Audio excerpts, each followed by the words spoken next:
మళ్లించేశారు. మళ్ళీ పోలవరం ప్రాజెక్టుకి కేంద్ర ప్రభుత్వం ఇచ్చినటువంటి నిధుల్ని మళ్లించేశారు. పోలవరంలో వరుసగా రెండోసారి నిధులు డైవర్షన్. మలి విడత అడ్వాన్స్ను వాడేసిన కూటమి సర్కారు. గతంలో జగన్మోహన్ రెడ్డి ప్రభుత్వం అధికారంలో ఉన్నప్పుడు ముందుగా రాష్ట్ర ప్రభుత్వం పోలవరం ప్రాజెక్టులో పనులు చేయాల్సి వచ్చేది. పనులు చేసి బిల్లులు పెడితే కేంద్రం నాబార్డు ద్వారా వాటిని రీఎంబర్స్ చేసేది. ఇప్పుడు సిస్టమ్ మారి కూటమి ప్రభుత్వం ఎన్డీఏ కేంద్రంలో రాష్ట్రంలో అధికారంలోకి వచ్చిన తర్వాత అడ్వాన్స్డ్ నిధులు కేటాయించే దానికోసం మోదీ ప్రభుత్వం సిద్ధమైంది. దాదాపు 12,000 కోట్ల రూపాయలు ప్రకటించింది. అందులో కొంత మొత్తం విడతల వారీగా నిధులు ఇస్తున్నారు. ఆ ఇచ్చినటువంటి నిధుల్ని ఆంధ్రప్రదేశ్లో చంద్రబాబు ప్రభుత్వం డైవర్షన్ చేస్తోంది.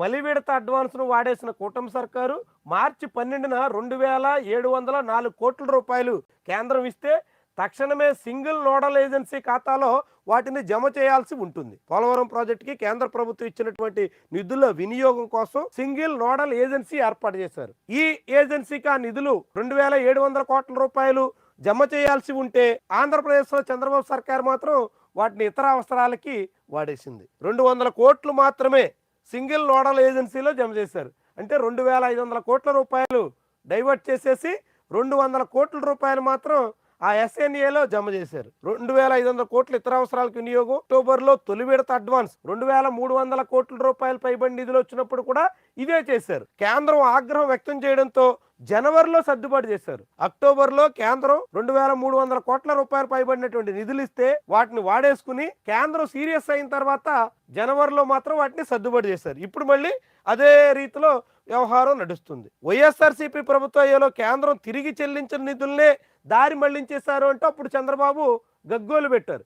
అప్పుడు రాష్ట్ర ప్రభుత్వం పనులు చేసి రీఎంబర్స్మెంట్ చేస్తే కేంద్రం ఇచ్చినటువంటి రీఎంబర్స్మెంట్ చేసిన నిధులను కూడా మళ్లించేశారు, దుర్వినియోగం చేశారు, పక్కదారి పట్టించేశారు అంటూ చంద్రబాబు విమర్శలు గుప్పించారు.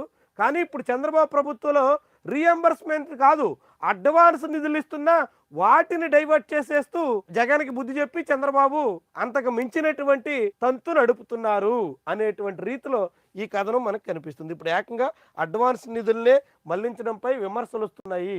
చూసారా చంద్రబాబు తీరు. విపక్షంలో ఉన్నప్పుడు జగన్మోహన్ రెడ్డిని తప్పుపట్టారు. మరి ఈయన అధికారంలోకి వచ్చిన తర్వాత అదే తప్పు చేస్తే ఏమనాలి? అంటే విపక్షంలో ఉన్నప్పుడు ఏం చెప్పినా పర్లేదు, ఎట్టా చెప్పినా పర్లేదు, ఏమైనా చెల్లిపోతుంది. అధికారంలోకి వచ్చిన తర్వాత ఎట్టయినా సాగొచ్చు అనేటువంటి ఆ విశ్వాసం ఏంటి, ఆ ధీమా ఏంటి, ఈ చర్యలు ఏంటి, ఈ చేష్టలు ఏంటి, ఏమనాలి దీన్ని చంద్రబాబు ధోరణి?